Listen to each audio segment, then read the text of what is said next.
Okay. I'm never leaving my house. At least according to my husband. Yeah. It's just like, no. That's We almost got the damn thing paid off, though, so I don't blame him. yeah. It's like a paid off house for someone in my generation is not very... Yeah, it's not very common. It's not very common, so I want to be one of those uncommon people for a while. I kind of like that. I like that idea. I like that our house is definitely bigger. Yeah, we're both staring over here at Erin going, please don't destroy that. Yeah.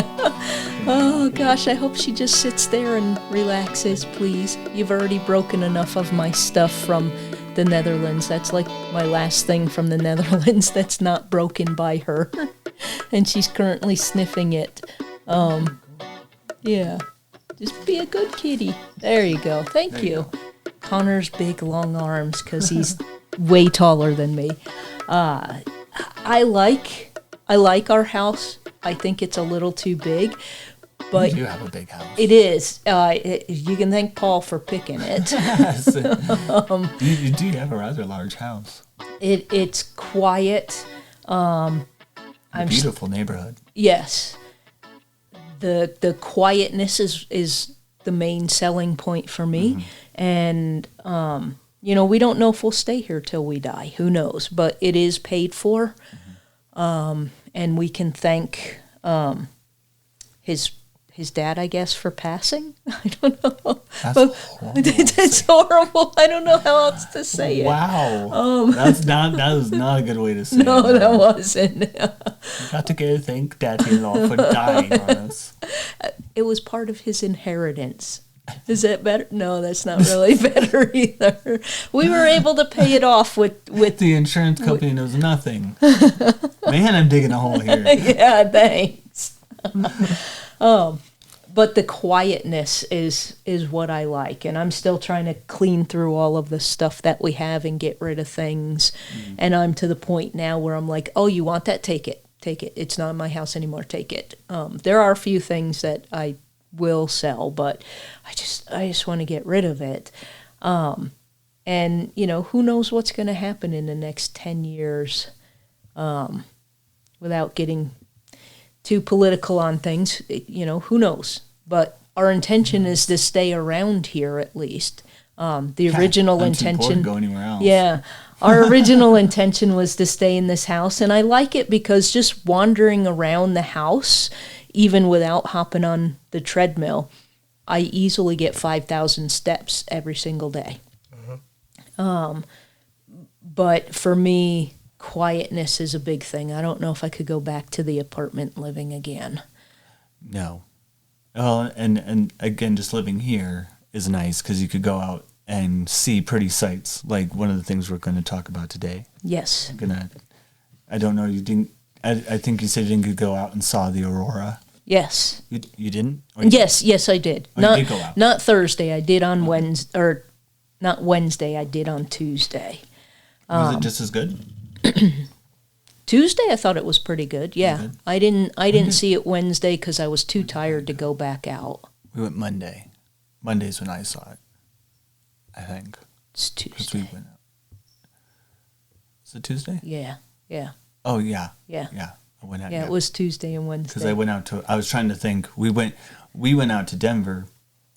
My husband helps make, they do what's called wreath parties and porch parties where they decorate your pots for winter. Mm-hmm. And so we go and get sprigs for, they call it greenery, but when I say greenery from Denver, I mean people are think the wrong things.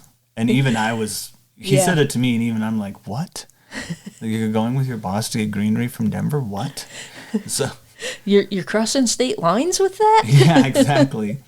No, they're just they're the green bits for the wreaths. Okay. Spruce sprigs, and ferns and stuff. So yeah, but you get them. We got them from a wholesale company, so you have to drive all the way into Denver and get them by the big old boxes. I think we hauled like 15 boxes, so it took us a while to get back. Okay. And we went. There was a car accident. There was actually 3 car accidents down the main highway to get to Cheyenne. So we went out to Fort Morgan and down and around. Okay. And that's how we ended up on the south side of the The wildcats. Okay. And we were coming in, and that's when we saw them. And man, they were so pretty. Mm-hmm. They were absolutely beautiful. It's absolutely gorgeous. And that's what we're going to talk about today on Storytelling on the Plains is and for anyone listening to the 3 episodes after this one, I have decided to push them back and put this one out so it's closer to time relevance. It's only a week out rather than it would be 4 weeks afterwards. But Those just could still be going on. Who knows? yeah, they could pop down again. But last week, so it is Sunday morning, and last Tuesday and Wednesday, the Aurora Borealis dropped down and you were able to see it in Scottsbluff. And then I went out on a hiking adventure on Wednesday, and I just decided let's chat about that. Yeah. And just bump the other episode, because it's not really timely, bump that back a week. And it'll be fine. No worries there. So this all happened on Tuesday, November 11th and Wednesday, November 12th, 2025, the Aurora Borealis dropped down where you could see it in Scottsbluff. And it was pretty cool. And it wasn't just here. It dropped down very far everywhere. South. Yeah. It dropped down so far south. There was places that I never see it. I got to see it. Yeah. So we were actually pretty lucky up here. During the right times, even when I was a kid, you could go out and see it, but it was never this vibrant. Yeah. It was very, very, you almost only got to see the blues and like barely, and you had to get out where it was really, really dark. Otherwise you wouldn't see them all. So this time, was just spectacular. Yeah. You could see them even in town. It almost looked like the Mitchell was on fire. Yeah, it was absolutely gorgeous, and my neighbor had texted us and told us we could see it, and I had my pajamas on already, so I just put some shoes on and went out in the backyard, and I was able to see it. Yeah, you could see them from in town, which is really very cool. Very cool, and also a good testament to our town switching to LED lights. It would not have been as possible to do that if we had the same light system that we had back in the 90s. So kudos for our town for changing to LED. That was a big, I don't know if anyone's been a part of that city council bullshit, but that's a big problem in every city. Yep. Is replacing these lights. And there are some cities that are hardcore standing to the old ways and refusing to get rid of this light pollution. Yeah. But it helps. You can see the stars and you can see the aurora a lot easier. And even when I was covering city council for the paper, the city needed I don't remember the number, but they needed a bunch of lights changed. And the dude that was in charge of doing that was like, look, we can buy the exact same bulbs again, but they're $9 billion. And if we get these new, more energy efficient ones, they're $9.5 billion. But they're going to last 5 times as long. And so they were doing the math and stuff, and he was advocating for the newer, more efficient ones. And so they were like, yeah, do that. And so they're probably completely switched to the newer ones now, because this was 2015. And he was like, oh, we need, X number changed now. But why just buy that number? Why not? Because the price drops when you buy more, so they were authorized them to buy more and get the more efficient ones. And you have to buy the good ones, because especially in the summertime, I didn't notice it here yet, but you really notice it in Phoenix, Arizona during the summertime. The cheap LEDs, they sun warp and they turn purple. Oh, so at night, instead of that nice white, it's purple. It almost looks like a black light. Doesn't do much for illuminating anything. But it's sun warpage. It's just the heat of such an intense place. You have to have special designed ones. Okay. So, yeah. Neat. I didn't know that. I didn't know that either. I noticed, because it's funny because I saw it, I think it was in the botanical garden. So you saw it in patches where there was a mountain or a hill to shade it. They were fine. And then now when you open it, you slowly start to see the warp change into the purple, then back out into the white. I'm like, that's interesting. Oh. So before we start, I did want to make a comment. I had tea with Jerry on Thursday as well, so it ended up being a pretty busy week for me between Tuesday, Wednesday, Thursday with all the things to do. And Jerry was kind of on me a little bit because he knows I'm going to write a series of episodes about the monument, and he gave me this thick folder on Hiram Scott, and I'm like, dude, you just gave me like 2 more weeks worth of work. I wasn't going to do that much on Hiram, but I guess I am now. But when we were talking, he said, and our episode on Panorama Point has already gone out, he said that somewhere around 2010, he had been interviewed by some folks that were coming out and resurveying all the highest points in the nation, and they were some government folks. And I'm like, I didn't come across any of that. He goes, yeah, I don't know if it was ever in the papers. It was just they came up to the monument, they were asking questions, and because he was a ranger there, they were like, go talk to Jerry. He knows this stuff. And I'm like, man, if I had known that, we would have incorporated it into episode. But, hindsight's 2020, and that's okay. And he even said that whatever we said was probably more than enough information. He goes, I doubt I could provide you with anything new that isn't already out there. And I was like, okay. But it was just a neat little thing.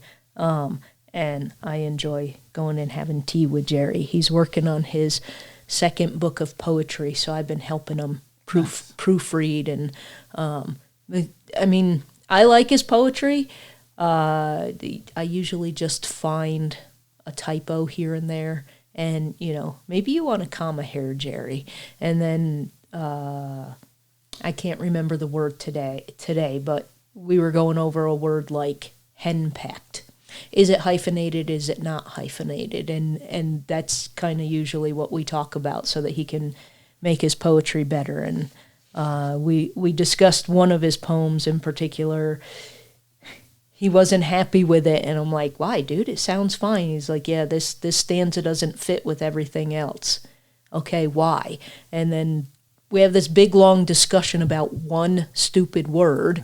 You take that one word out, and then suddenly everything flows again. And I'm like, okay. So that's the kind of nerdy things I do when I have tea with Jerry. But today, we're going to talk about the Aurora Borealis, probably talk a little bit about the fall in general out here and what it's like, and the White River. And we're going to start with the Aurora Borealis. On Tuesday, November 11th, 2025, like I said, my neighbor texted me and said, hey, I just took this out in our backyard. I was like, what? I already had my pajamas on, so I put some socks and shoes on and went out back. I could see it faintly in my backyard with the naked eye, much better with my camera lens. And everybody I know that left town, they could see it even better. The farther you got out of town, the clearer it was to see with the naked eye. My friend Steve, who I went up on the White River with, his wife convinced him to go north of town, so they went up Sugar Factory Road and well past where it's Lake Minnetonka, because he said the road up around by where Lake Minnetonka was, he goes, it was like a parking lot. Everybody went north of town to get better pictures, so he went even farther north. And I noticed that no one went south. Yeah, because I was coming south and no one was out there. Yeah. So I felt kind of lucky. And there was really nobody coming in at the time, so I didn't even have a lot of people behind me. I did find that kind of strange, and me and my husband were talking about that, wondering where everybody was with all the pictures. I'm like, they were all out north. Yep. They didn't come to the south. I think you would have gotten a little bit more impressive of a show if you went out south. Yes.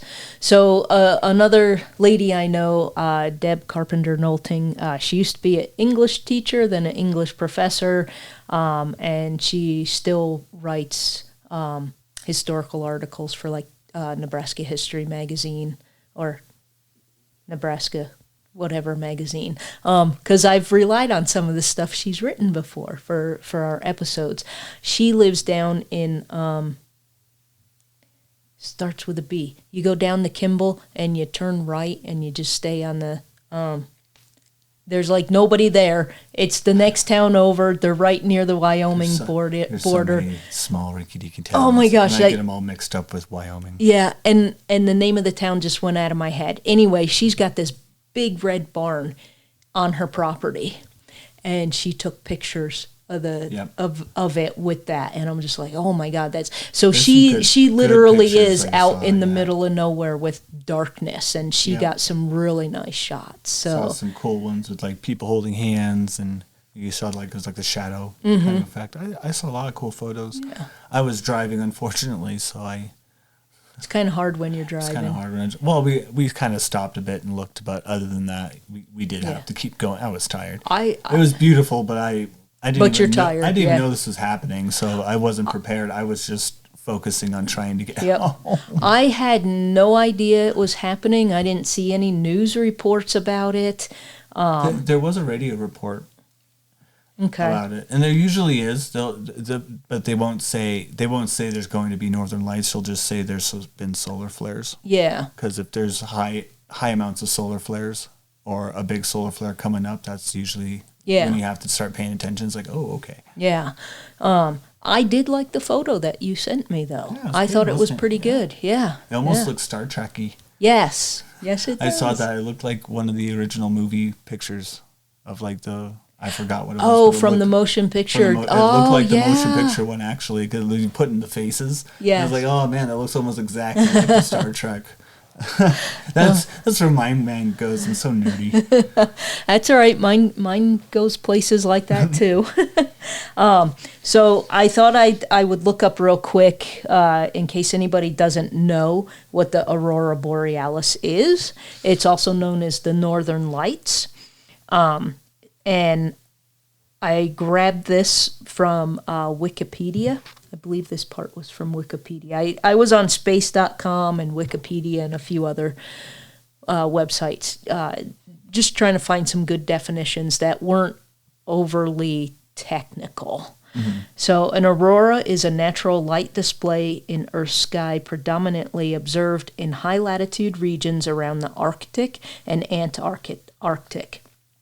The terms northern lights, aurora borealis, and southern lights, aurora australis, are used in the northern and southern hemispheres respectively. So if you're in Australia, you're going to see aurora australis. If you're in South Korea, southern part of China, the southern hemisphere, you're not seeing the same ones I'm looking at. Auroras display dynamic patterns of radiant light that appear as curtains, rays, spirals, or dynamic flickers covering the entire sky. Auroras are the result of disturbances in the Earth's magnetosphere caused by enhanced speeds of solar wind from coronal holes and coronal mass ejections, so solar flares. These disturbances alter the trajectories of charged particles in the magnetospheric plasma. These particles, mainly electrons and protons, precipitate into the upper atmosphere, the thermosphere and exosphere. That's what the two parts of the upper atmosphere are. The resulting ionization and excitation of atmospheric constituents emit light of varying color and complexity. You know, this was a lot easier to read than it is to say out loud. The form of the aurora occurring within bands around both polar regions is also dependent on the amount of acceleration imparted to the precipitating particles. Other planets in the solar system, brown dwarfs, comets, and some natural satellites also host auroras. In northern latitudes, the effect is known as the aurora borealis or the northern lights. The southern counterpart, the aurora australis, or the southern lights, has features almost identical to the aurora borealis and changes simultaneously with changes in the northern auroral zone.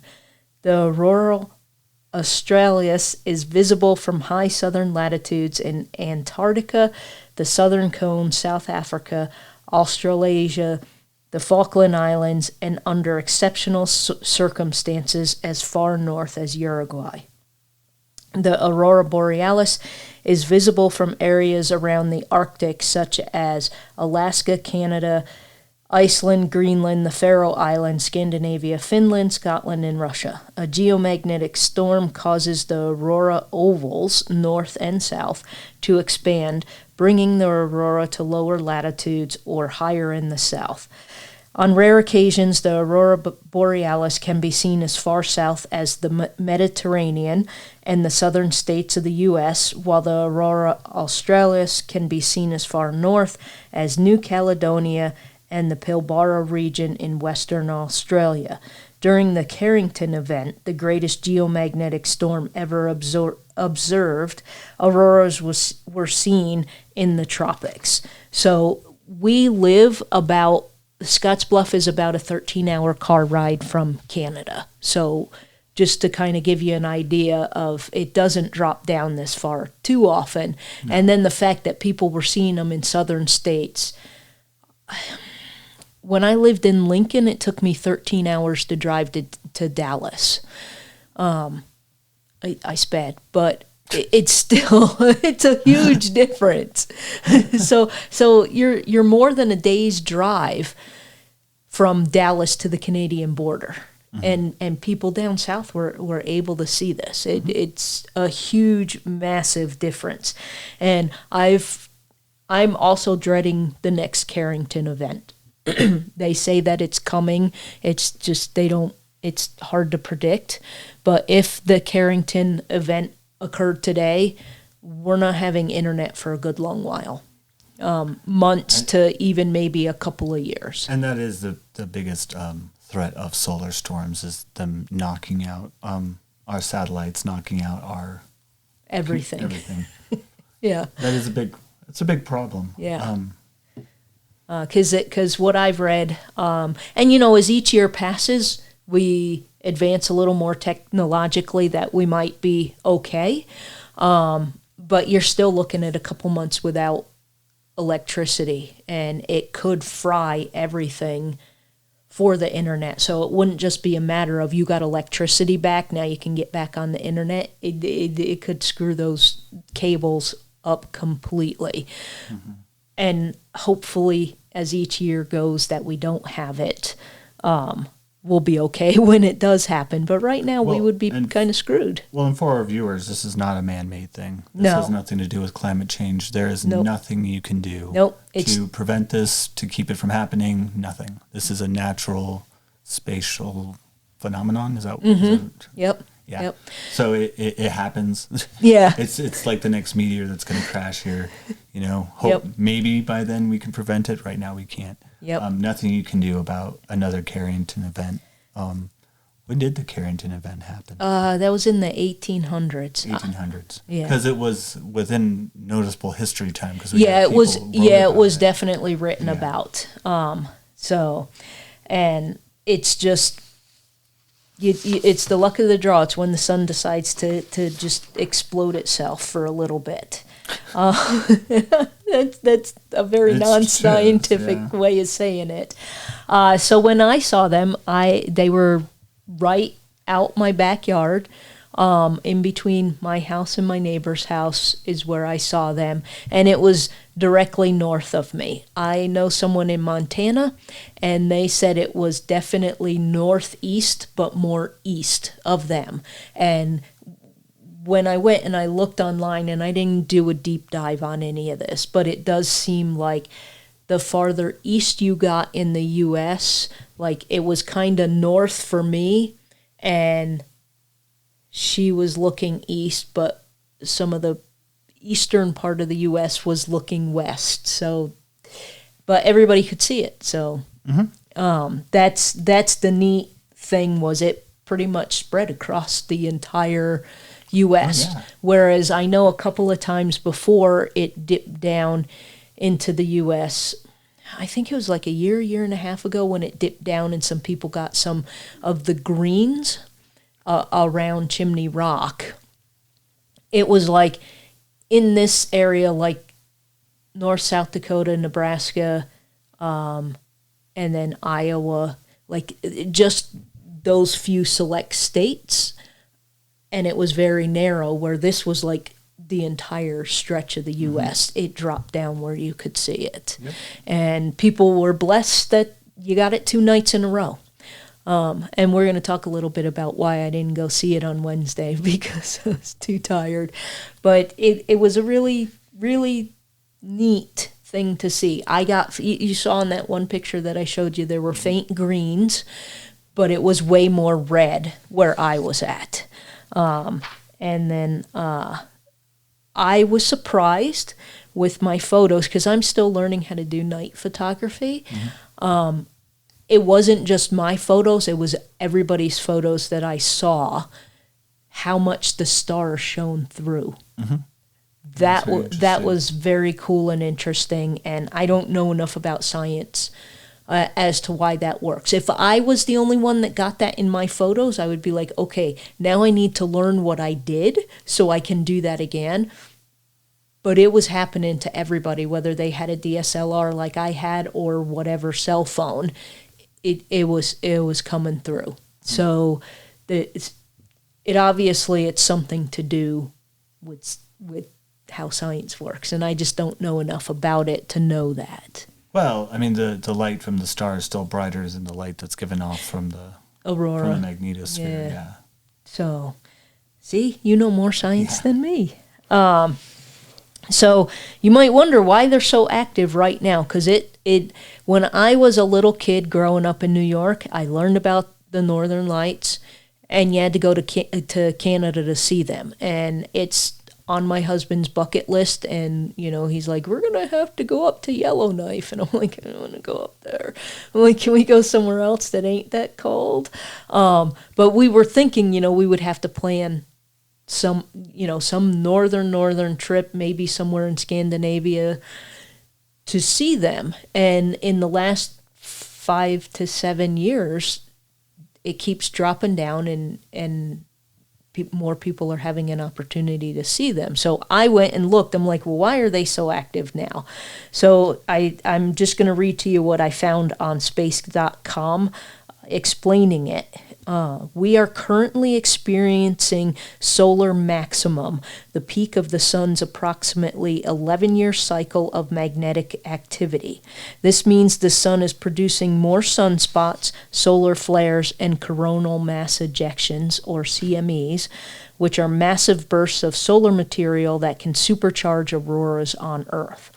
During this period, the northern lights can appear brighter, more colorful, and be visible farther south than usual. The best part, things don't immediately drop off as soon as solar maximum is over. In fact, the few years after solar maximum are actually the best for aurora hunting.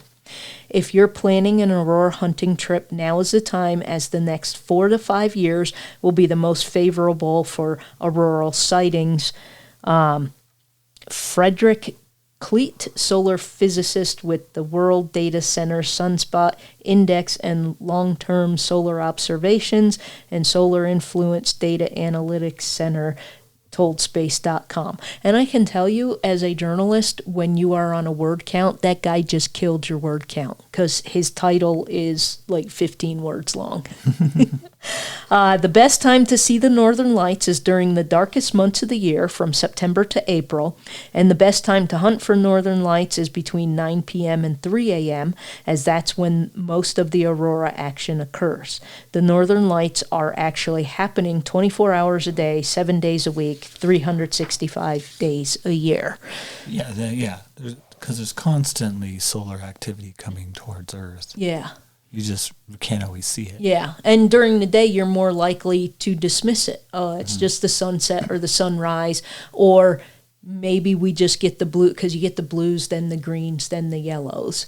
And if you're just getting the blues, the sky's just a little darker blue today. You just don't even think about it. Well, we're pretty lucky to see the reds, because I guess the reds are the hardest to see. Yes, and the reds lit up the sky. I was absolutely amazed by that.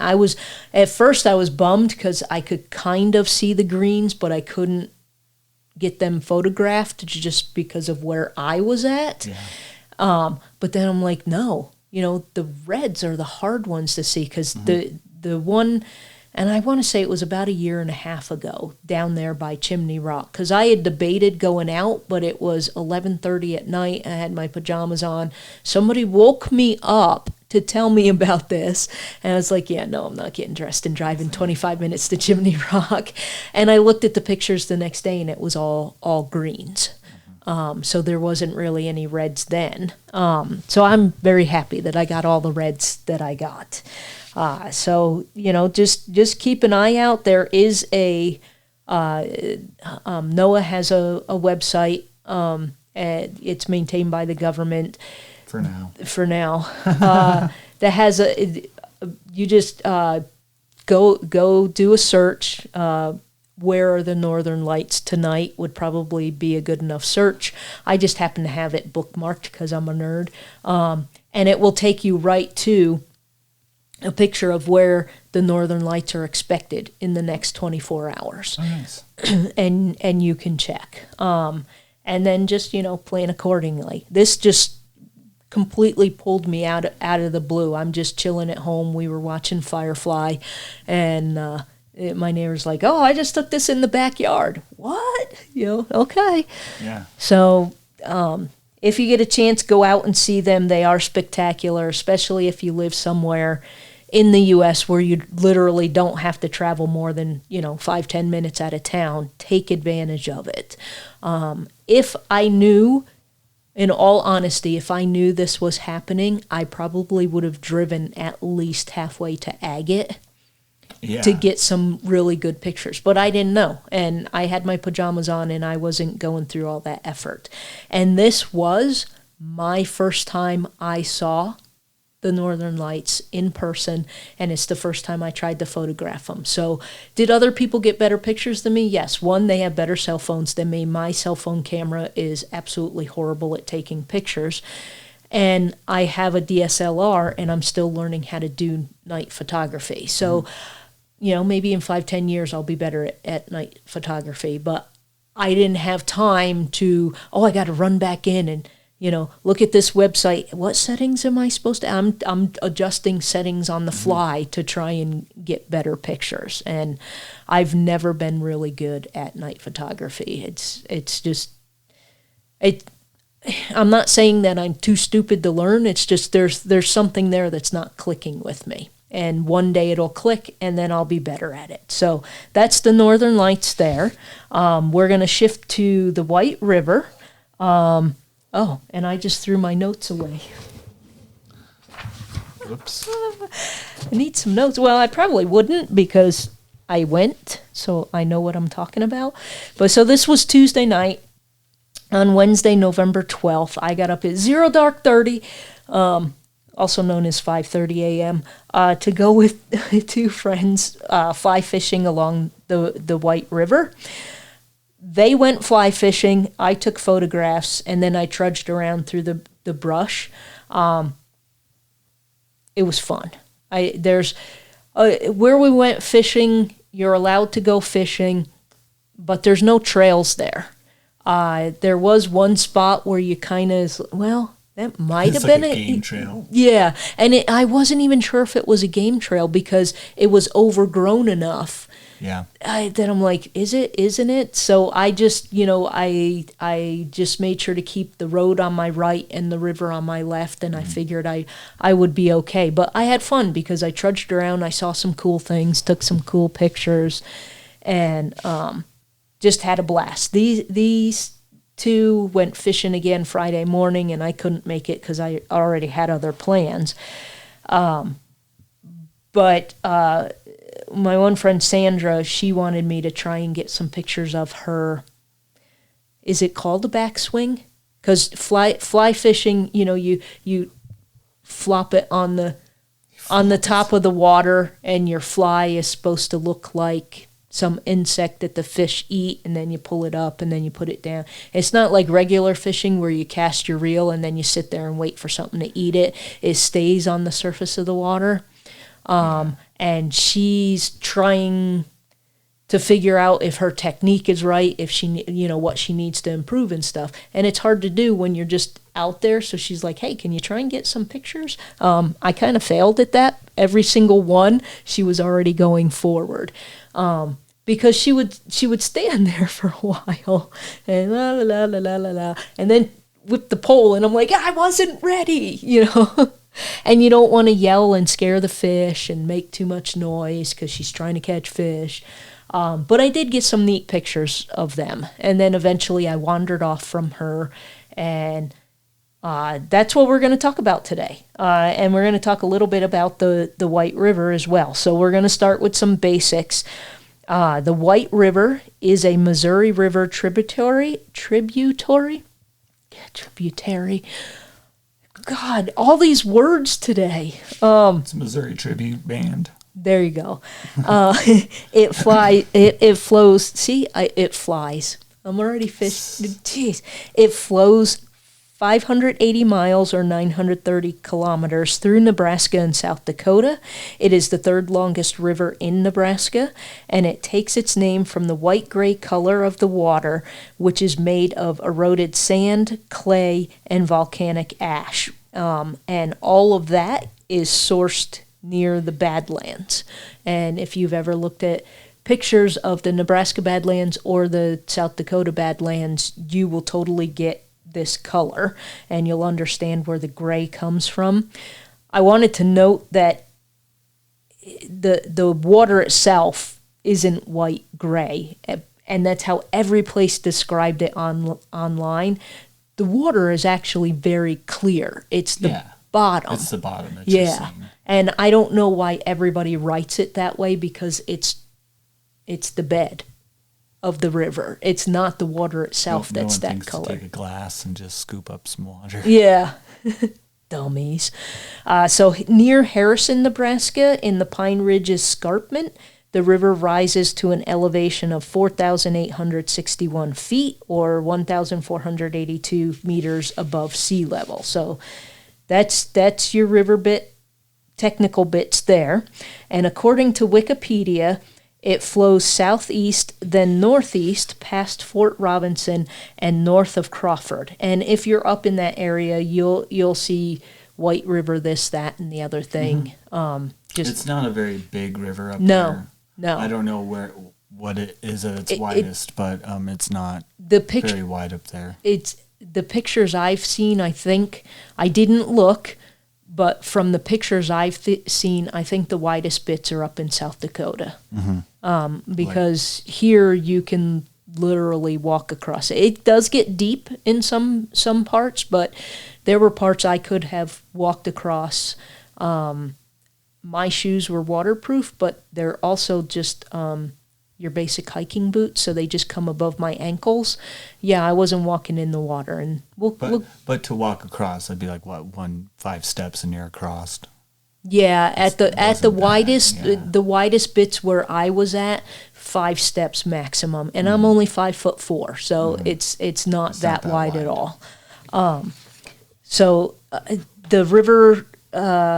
Where was I at? The river crosses into southwestern South Dakota and flows north across the Pine Ridge Indian Reservation, then northeast, receiving Wounded Knee Creek and flowing between units of Badlands National Park. It flows east, northeast, and southeast at the northern edge of the reservation, forming the northern boundary of the reservation and the southern boundary of Buffalo Gap National Grassland.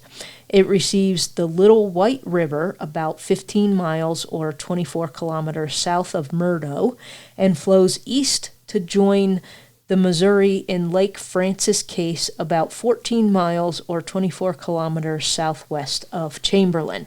So if you look on a map, because I was looking at some of the pictures on the map, it it's real. Some of the pictures are just really breathtaking of the river, and the diagrams easily explain all of this, so you can get a picture of it. And I've been to Lake Francis Case. It's a beautiful place. It's a huge, huge lake.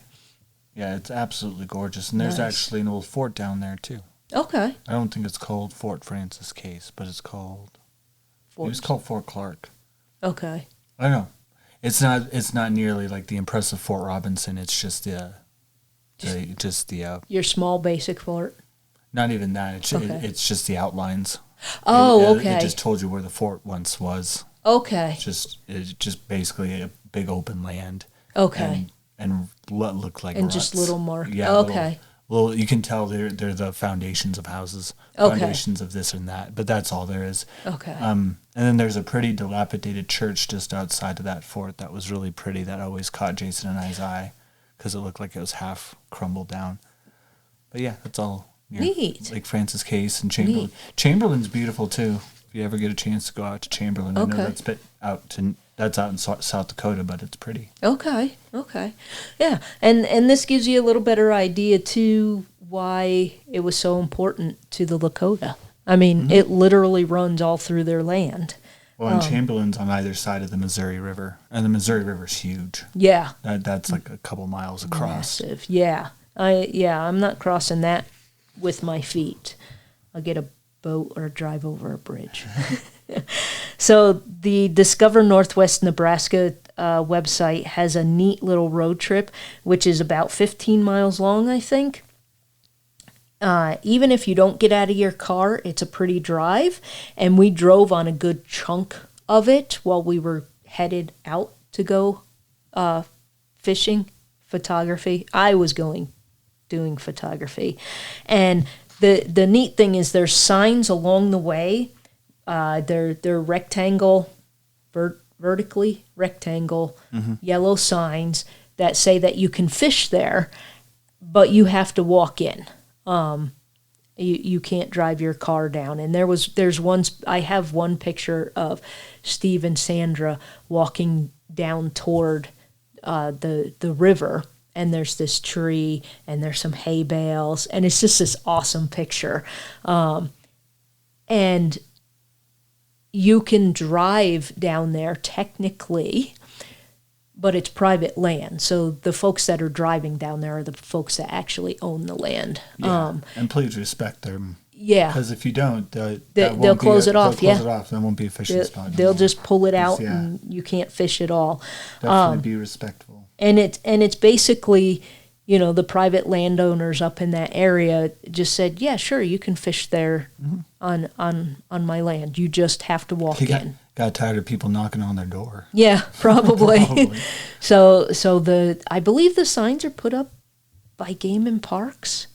I forgot to look at the signs carefully. It does say who put the signs up, but they're up all along that dirt road, and I want to say it's called White River Road.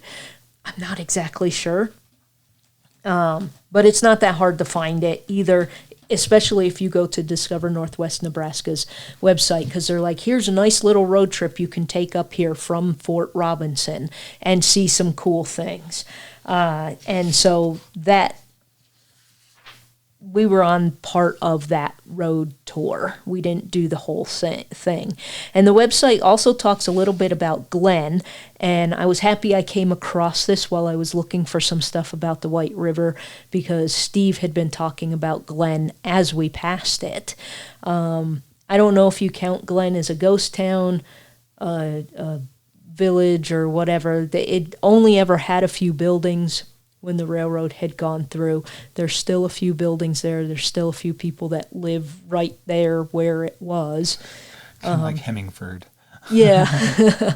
And today Glen is an unincorporated community in Sioux County. Oh, look, I can't proofread. Sioux County. They live in Sioux County.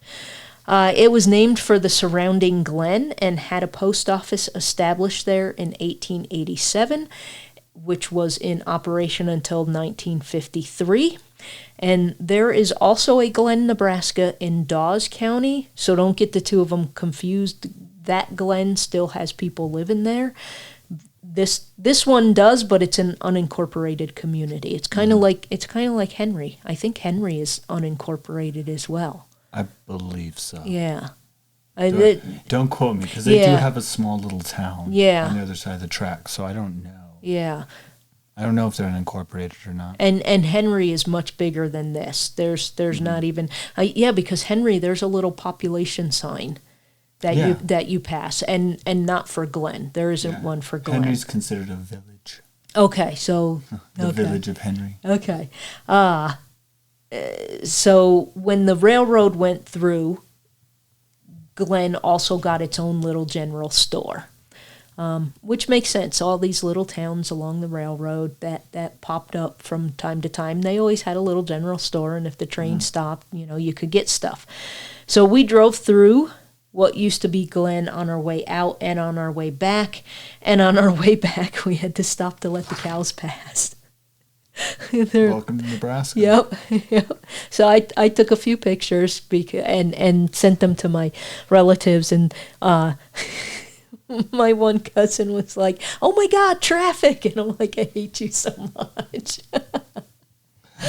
But it was only maybe 24 cows, but they took up the whole road, and so we pulled over to the left and waited for them to go by. No big deal. It took, I don't know, maybe 7-8 minutes. It wasn't that big of a deal. No. So I want to read again a little bit about Glen, because I did have a quick look and I couldn't find a whole lot about Glen, so I figured I'd just incorporate it into here, because it is literally just north of the river. If you went to where Glen is and you walk south for maybe 5 minutes, you're in the river. So at its peak, Glen was a bustling community and the site of many outgoing shipments of cattle, potatoes, and grain. Oh, and the site of, I can't, God, Connor, I can't read today. Oh, you want me to make you read? I can read. It's not going to come out good, though. Yeah, I'll be all right. Because I'll read your typos. At least you'll read over them. Yeah, I'll just skip over my typos and curse myself in my head for missing it, and Connor will just read them. I'll just read them.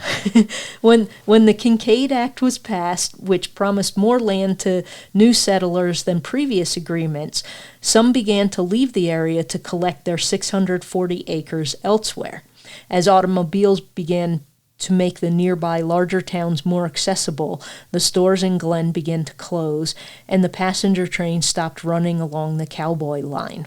And I actually hiked on part of the Cowboy line when I was out there yesterday. Nice. Yesterday, 3 days ago now. The depot and station became obsolete and were sold. The stockyard and sidings were removed, and what remains of the now defunct community can be seen in remodeled buildings as you pass through the small secluded valley where Glen once stood. And it's literally a few buildings. And Steve pointed out to us, and I got a crappy photo that I deleted because it was all blurry because we were driving.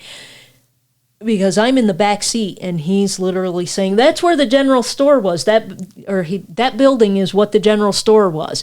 And I'm grabbing my camera and trying. It didn't work out. So that building is still there. It's just been repurposed by whoever uses it now.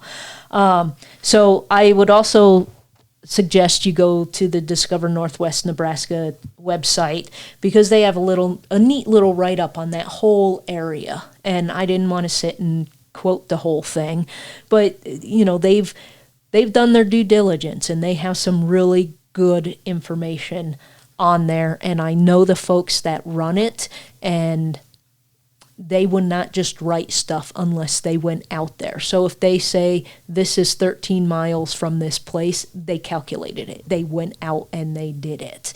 And I will quote from them so that they can get more traffic and more viewers, but they go into more detail about quite a few different neat little drives you can take in Northwest Nebraska.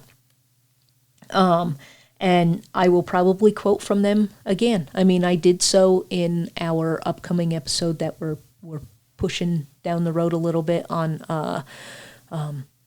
the Spotted Tail Agency. I got some information from them on there as well. So my friends were there to fly fish. I was there to wander. And I headed down the road with Sandra. So we parked next to, it's not a barn, it's not a house. I'm not quite sure what it is, but I took some pictures of it where we parked Sandra's truck. It looked like a little pass-through building for cows, but I don't know if the cows were ever in it because it's attached to what is a tiny feedlot. I don't think you could keep more than 100 cows there, but there's a little chute there. It's probably just a hayloft or an open hayloft. Okay. Because those are everywhere around here. Okay. And they don't close them up all the way to keep the rats out. Okay, that's why. They'll keep the rain off. That's why the roof keeps the snow and the rain off, but they leave them open so they don't get rats and things infested in there. That's probably what it was. I'll have to show you a picture of it, but that's probably what it was then, because there was one door that was partially open. All the other doorways and windows were just open. It wasn't even any way to close it. This one door, I tried to pull it open a little bit so I could get a picture, and I couldn't get it open. It was stuck. It very well could be that. Those are very, very common out here. Okay. So we walked like 15 seconds down the road, and Steve went in there, and then Sandra and I walked a little farther down the road, and this was like at 8:15, 8:30, and we were to meet back at the car at noon. I stayed with Sandra. I walked with her down the road and went in, and I also found a new neat thing. So when I have gone I'll use the example at Fort Robb. You go down to Soldier Creek, and where I was hiking, you could go through the gate. You just got to pull the bit of wire off the post, open the gate, and put the wire back on so that you don't let the cows out. I can't tell you how many times I have crawled under the fencing because they're so tight. They are tight. I'm not strong enough to get them loose. And then the one that I came across there at Soldier Creek, I got it loose, and then I couldn't get it back together. I spent 15 minutes getting that back on there because I'm like, I'm not leaving this gate open. These had levers. So like you had that piece of wire around the post, but it was attached to this lever, and you could pull the lever back, and it popped it up for you, and then you could put the piece of wire back on there and closed the lever, and then it tightened it back up. I'm like, okay, we're pretty redneck out here. Yeah. There's even back in the fancier parts of the world, they have automatic gates. You push a button and the damn thing opens by itself, closes by itself. It's amazing. Yeah, nope. Out here we just have some wire. Yep. Some old stumps. Just shove it in there. And then you get pissed for a good half hour trying to get that damn wire back over that. And so I have gone, just because I usually go hiking by myself, I will judge within the first 5 seconds. If I cannot get that wire off in the first 5 seconds, I'm climbing under. So I usually take my camera and my bag off and toss them over the wire fence, and then I crawl under because I'm small enough to be able to do that. And it's frustrating. So it was really neat to have these levers. And I know I'm going on and on about these levers, but these levers, guys, I'm telling you. I'm telling you, these levers. I was so impressed with the levers that I'm taking pictures of Steve and Sandra opening and closing the levers. I'm like, oh my God, this is so cool. Why can't it be like this everywhere? So anyway, she hopped down into the river, started fly fishing, and you can only take so many pictures of people fly fishing before you want to see what else is out there. So I started. Took me about a minute. It's like, okay, I get it. You're fly fishing. Yeah, 20 minutes, and so I lasted a little longer. The string goes back. The string goes forth. The string goes back. The string goes forth. Still no fish. And you ever notice that I never see fish flyers catch much? Like, I never see them catch much. I never see any fly fishers come out with a big old haul. Like just there's common fisher people that just come out and their whole trunks filled. Oh, And you go to the fly fishers and they got like 2. Like, well, I hope your arm strength's good.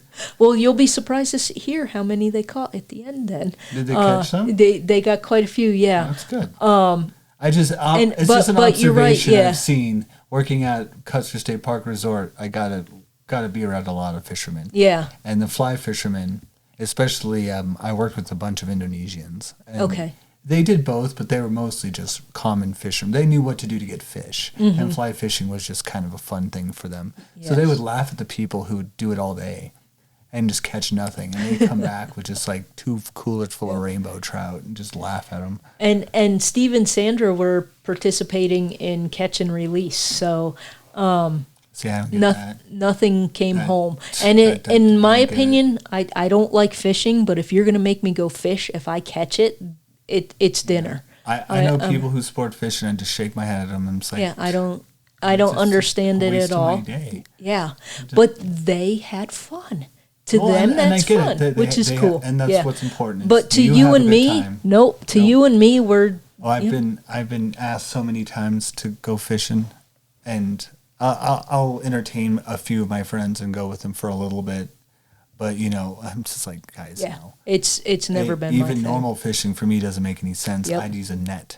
Yeah. It'd take me about 5 minutes, get a good stream and net, know where the fish are going to be, and scoop them all up and go home. Yep. And that's Yep. me. When I was a kid, even as a little kid, my family went, or I should say, my mom and her boyfriend went fishing on the Never Sink River all the time, and I would cross the highway and climb the mountain. I didn't fish. I hated fishing. That's what we would do a lot as kids too. We'd go Yeah. hiking. It was like, And- screw fishing, man. And I have this picture of me. I got a fishing pole on my 5th Christmas, and my mom took a picture of me because I went to sleep with the fishing pole. But it was like the coolest gift that I got that year. And then we went fishing, and I learned everything that was required. And I was like, yeah, no, I'm not really interested in this. And the only thing that I did do when we went fishing was if I was up there, they could yell up to me, and the sound carried enough that, what? And they'd be like, we got an eel. Okay. So my family didn't have the patience to pull the eel in. So at least the area where I fished in the Never Sink River is very rocky. So the eel would wrap around the rock. And if you try and reel in too quick, you snap your line, the eel goes free because they're kind of smart. Irene had the patience to, okay, the line's kind of taut. And then I just kind of loosen it a little bit and wait for it to start pulling out. Oh, it's not around the rock anymore. And then slowly reel it in. And, it could take 10 minutes to bring the fish in, but my family didn't have that patience. So if they got one that was really wrapped around the rocks, they would yell for me to come back down and help them. But And lucky you got to eat eel that night. yeah. Oh, it was actually good. I don't mind eel. I just Okay. I say that as a laugh because I know a lot of people, probably a lot of our listeners, be like, "You did all that work for an eel." Yeah. Like, yeah. Yeah. You Yeah. ate it. And one time my mom they called it a black sucker. I don't know enough about fishing and fish or anything to know what its proper name was. But it was an eel, and imagine an eel about 3 feet long, and instead of the silvery color that an eel normally is, it's black. Mm-hmm. And it has what looks like little suction cups on it. And like everybody was trying to not have it touch them while they were trying to get it into the bucket so they could cut the line. And I remember standing there just watching everybody. My mom's got a hold of the pole and is trying to hold it out, and someone else had the bucket, and 2 other people are trying to like push it with little sticks into the bucket. Get in there. And so for years I had nightmares that if this thing caught you, it was going to suck you, and it was going to do like leeches do, only suck all of the blood out of you, and you were going to die. And no one ever explained to me what that was. And from time to time, when I tell the story about fishing in the Never Sink River, I think about that, and I'm like, I honestly don't know what kind of eel this was, but it did look like this big black eel with suction cups, and I was terrified if it touched me, it was going to, suction all the blood out of me and I was going to die. So I didn't help any of them. I just stood back and watched the whole time. So I'm not much of a fisherman. I didn't like the idea of putting worms on a hook. I didn't like the idea of hooking people or hooking fish. My whole thing with hunting in general was just insufficient. And just, like I said, I'm one of those people. It's like, well, I'm hungry. I want to eat. And if this is what I got to eat, I'm just going to catch it as fast as I can. Yeah. As efficiently as I can. I'd be that person who'd get his deer tag, like first hour, I'd get my tag full. It's like, what? I'm not trying to scout the best thing. I'm not trying to have fun with this. I'm trying to get what I get done so I can go home. Yep, that's exactly what I would do. This damn thing. You still have to gut it and still have to do all this other work. It's like, and I don't want to spend all day having a hunky-dory time hunting it. Yep. It's like, yeah, never really enjoyed it. I think if I lived 150 years ago, I'd easily be a vegetarian. I would still hunt, but I would do what they did back then. They didn't do that. There wasn't sports hunting back then. There wasn't no. We're going out, hey mom, I'm gonna spend all day hunting. Like, no, your ass isn't. You got chores tonight. You got 2 hours from the butt crack of dawn. You got about until 10 o'clock. If you don't get anything, your ass is coming back home. Because that's just the way you had to do it. You had chores. You had a life. You couldn't do what they do now. I'm just going to spend all day drunk, half drunk, out in the middle with my buddies, just yucking it up and hunting. Like, no. You trapped. Trapping was actually bigger than hunting. And, you wouldn't. You definitely wouldn't waste bullets. If you think about what you really want to hunt and what you were hunting for and how valuable and expensive bullets are, you were going to be very careful with your ammo. So, what people think hunting is today, that is not what... I would be a good hunter back in the pioneer day because it was actually hunting. The idea was to get your shit and get it done. So you could get it home to mom before it got dark and get it skinned, Because even if it was rabbits, you still have to prepare them. Yeah. You have to prepare everything. Yep. So skinning a deer takes 3 hours. Yeah, I did that once with my uncle. He would catch a deer. I think he could get 2. I don't know what the limit was in New York because I know every so often there's overpopulation of deer in New York, so you're allowed double what your permit is. And he used to get 2, and 1 he would give to his buddy, and it was kind of like a deal. If his buddy got the second one first, then Anyway, he would hang it in the tree in my grandma's backyard and let the blood and all other crap. Anyway, one year he wanted to learn how to do it himself. So Irene was the hold the book person, and he was reading the directions and good for him doing it by a book. Yeah. No, I got taught. I was taught. Okay. It's like, Boy Scouts and being a butcher out of school, and then even before that, when I was in high school, I had a buddy's dad taught me how to do it, how to field dress it, how to do it out in the field, how to do it in the garage. Okay. Taught me how to do all that stuff. Okay. So I learned at a pretty young age how to do that kind of stuff. And it's not hard. Yeah. But it is time consuming. Yes, very much. If you're hunting now, it's getting dark by 3-4 o'clock. And so you want to get stuff done. Yep. You want to get stuff done fast. And that year that he did it, he said he enjoyed learning how to do it, so he knew how to do it. And I don't remember what the cost... I'll never do it again. Yeah, I don't remember what the cost was, but he had a buddy that did it. Like him and 10 other guys would take it to this dude, and he would cut it all up into the pieces and stuff. And my uncle was like, "Yeah, it's definitely worth paying him." And see, we didn't take it to anybody. We did everything. We pieced it all out. We had bone saws to saw the bones, and we kept the hides and tanned the hides if they wanted to tan the hides. We kept the skulls. Oh, okay. So you mount the skulls. Mount the skulls, yeah. So we kept everything. Whatever size it was that my uncle got, because I'm still not as well versed, he would get it cut up to all the different bits for all the different things you could do, and he would give my grandma stuff. And for his house and my grandma's house, it fed all of us for the winter. We didn't eat a lot of other red meat during the winter. My grandma might pick up something in the store if it was on sale. I don't know what the prices were back there, but let's say it was 50 cents a pound for hamburger meat. And it was on sale for 25 cents. My grandma would be like, yeah, I'm definitely picking that up and putting it in the freezer. But we ate a lot of venison over the winter. And so did we. It was very common to do. Yeah. I still love it.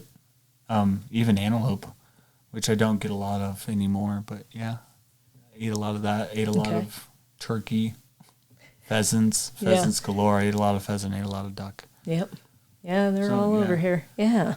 So back to fishing. They were doing catch and release, which I didn't know until partway through the day. So Wikipedia also noted that the White River sometimes has no surface flow due to the dry climate surrounding its badlands and prairie basin, though thunderstorms can cause brief, intense flow. And I found this to be true in several places along the hike. Some places it was flowing, some places it wasn't. Which is probably a good reason why you should catch and release those fish. Yeah.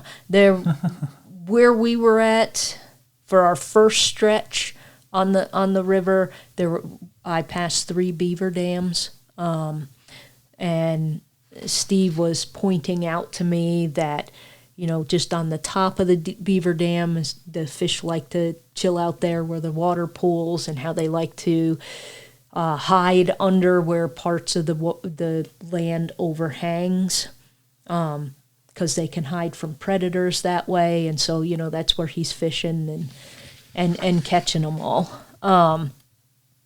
So I finally came across Steve at one of the beaver dams, and I'm laughing because I actually have a picture. I'm like walking around and finding some cool things along the way, which I'll get to in a minute, but he totally blended in with the fall prairie, the tans and stuff with what he was wearing, and he just moved just enough that I saw the little feather on his hat, and I'm like, oh, there's Steve. And so I wanted to get in front of him to get a picture of him, and he whistles, and I'm like, yeah, I saw you, just want to get ahead of you. And then after I got my pictures, he's like, did you get it? I'm like, I don't know, Steve, I tried. He was in the middle of catching a fish at that point in time. And the reason I say I tried is because he also loaned me his giant lens that he has. It's like a 200 to 800 millimeter lens. That's why I needed to borrow the Nikon back, because he uses Nikon cameras. And it weighed so much that it kept pulling me toward the river. And I'm like, I need to take this off and put it on the ground, or I'm going to fall into the river. I didn't get a picture of the fish that he caught, but I did get an okay picture of him. So anyway, when I got bored from paying attention to Sandra, I started wandering around, and I got some really neat nature photos, and I swear every time I sat up or stood up and looked around, there's cows in a field, like, looking at me, and they weren't there 2 seconds ago. How do they I also wasn't being quiet, and maybe they were just there wandering around in the field, but I swear this one cow just dead-eyed me, and no matter where I moved, she kept looking at me. And then eventually there were 5 of them standing up over the edge of the hill, and I'm like, all right, I think I'll just keep walking. Yeah, there's a fence and a road and then a fence, and then you still got to run and catch me through all that brush, but you're still 5 cows, so I just kept moving. Got intimidated by cows, and I don't know where they came from. They just like random. Because in another spot, when we were getting ready to pack up and we were walking back, there were 2 other cows that just appeared out of nowhere, and we're looking at it. It's almost like, they're like mafia cows or something, tracking what we're doing. I also came across a carcass, and I wrote carcass/skeleton of a deer because it's mostly skeleton, but there's still some meat on it. So it I don't know how long it takes for all that to get taken off. I thought it was an alien at first because the way the jaw was laying, the bottom part of the jaw, it was not attached to the skull, and it was just far enough out and open, it totally looked like an alien head. And I'm like, what is that? But yeah, there's the ribs are still kind of juicy. So I took quite a few pictures of that. And then there were all kinds of neat little plant formations that I took pictures of. I found a bird's nest. How big around would you say that is? Like a softball size. Okay. A little nest in a tree, and it was about 4 feet up. It was on a newish tree, and it reminded me of my little trees that we just planted. There wasn't anything in it because it's November, and they were either out looking for food or, little babies aren't there anymore. Yeah, probably past that season. Yeah, but the nest was still there, and I took a picture of that because I thought that was neat. And then we drove to another spot. So it eventually got to be noon. We got back in the car, and we drove to another spot that Steve and Sandra wanted to try out. And you had to walk about a half to 3/4 of a mile into the river area. And I got a few pictures of them, and then I started wandering around, and that's when I came across the old railroad bed. And I think it was part of the cowboy line there. Gotcha.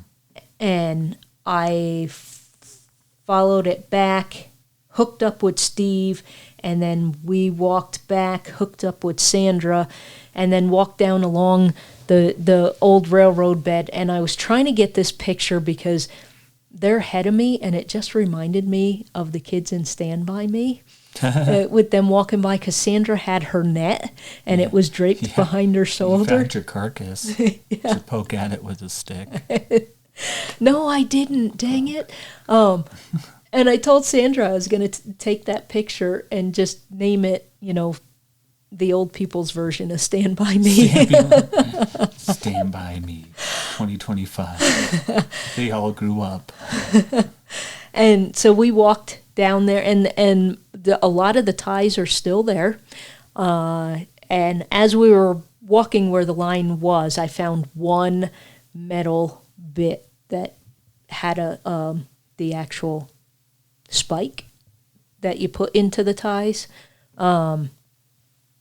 Everything else, it was just the wood. And then we eventually got to the river, and there was the remnants of what used to be a trestle bridge over the river. And I took pictures there. They fished for a little bit, and then they were like, well, we're not getting anything here, so I think we're done here. And I thought, oh, okay, we're done. I've been walking all day, and it's 2:00. I thought we were coming back to Scotts Bluff. Nope. We went to Cherry Creek Ponds at Fort Robb. It's like, really? Really? Well, fly fishing, they usually do it later on in the night. Like in the summertime when I see people fly fish, I don't see them doing it except early in the morning or late in the night. Yep. And they definitely had success early in the morning at that first place. Mm-hmm. And then when it got closer to dark, they started catching a whole bunch. So that makes sense. Anyway, we drove to Cherry Creek Ponds, which is on the grounds of State Robinson Fort Park. And most people only know about the front pond. They don't ever go back to the back pond. And that's the one that they were fishing at. And they were catching and releasing. And Steve caught a 20 1/4 inch rainbow trout. And I got a really nice picture of him holding it. And then he turned around and put it back in the water. It's like, no. What? So I was just like, really, dudes? Especially rainbow trout. They put those in there to get caught. Yeah. It's not like you're doing anybody a service. Yeah. Somebody else is going to catch that guy and it's eat all it. farmed. Yeah. And they were just basically having fun at that point in time. So by the end of the day, I was super tired. We got back home 6:30, 7 o'clock, and I was in bed by 8:30. I was sitting there in my pajamas, drinking my tea, and I said to Paul, I go, should I bother getting dressed and going out and driving north of town to take pictures of the Aurora? He's like, no. I'm not going. I'm like, all right, I'm not going either. So I love your husband who wanted to drive all the way to northern Saskatchewan to see northern lights, but won't drive 24 minutes outside of town I know. to see them. He's like, no. So the thing that got me was I thought I would be completely wiped out Thursday morning, and I got up. And I wasn't. My thighs hurt a little bit, but I spent my day literally walking through brush. So I used some thigh muscles that I don't normally use when I go hiking, trying to get through all of that. But I still felt like I could get up and go again on Thursday. And I think I used more thigh muscle, like pushing down on the ground when I was getting close to the river to get a picture. I wanted to make sure I was on steady ground and not ground that was going to give way and then I was going to end up in the river. So I think I overtaxed my thighs just a little bit, but I still felt okay. And I felt like I could go for another 5 or 7 miles, or longer, who knows. And then that's when I started thinking about wee granny, because I remember when we did that episode, we were like, yeah, that's too much walking, ain't doing that. And she was 74 for crying out loud. And then I thought about the fact that in Scotland, her husband dies. She's got to raise all these kids. If I remember correctly, she had 9 and 7 lived to adulthood. Mm-hmm. Her husband dies. Most of them are still little kids that can't work yet, because as soon as they could work, she was like, you need to go get a job. Yeah, work. But she had worked her whole life. And so now I'm wondering if it wasn't the uneven ground and the taxing, it might have been she wasn't used to walking 13 to 15 miles a day. Maybe it was just she was 74 and it was her time to go, for lack of a better word, because I don't know better words to use. But maybe it wasn't what I have always thought of, because she was 4'11", so I'm only 5 inches taller than her. And I was out there walking around in the brush, and yes, I got tired. But when I got up the next day, I was like, yeah, okay, I could do this again. So, and you keep doing it, and you get less tired. Yeah. So maybe it was, 74 was all the years she had in her. But I thought about that. And then if I had heard them right, Steve caught 13 fish the hard way, is because fly fishing, I guess, is the hard way. It's the hard way. And Sandra bagged 9, and they all went back into the river. I hiked 18,686 steps, or 7.795 miles, or 12.5 kilometers, and I took 1,756 photos. That is the distance for someone my height. I did a Google search for, steps to miles, and one of those results, you could put in your height. Because obviously your stride is different than mine because you're several inches taller than me. But still, it was just under 8 miles, and we all had fun. We had a good day, and I just thought I'd share with everybody today and share with you and chat and have a good day. And when we sat down 1 hour and 18 minutes ago, I wanted it to flip to 18. I said, Connor, we got like 30, 40 minutes here. Yeah, not the way we do it. No, we got way more than that. So our next episode, I can honestly tell you now, is the Spotted Tail Agency and Camp Sheridan, because I am bumping that so that this can run as close to the time that it actually happened. So enjoy the next few episodes on us. We do have other things in store. It's just we got a 3-parter coming up that we already got done. So enjoy it, and we'll see you next time. For now, I'm Irene. And I'm Connor. And this is Storytelling on the Plains.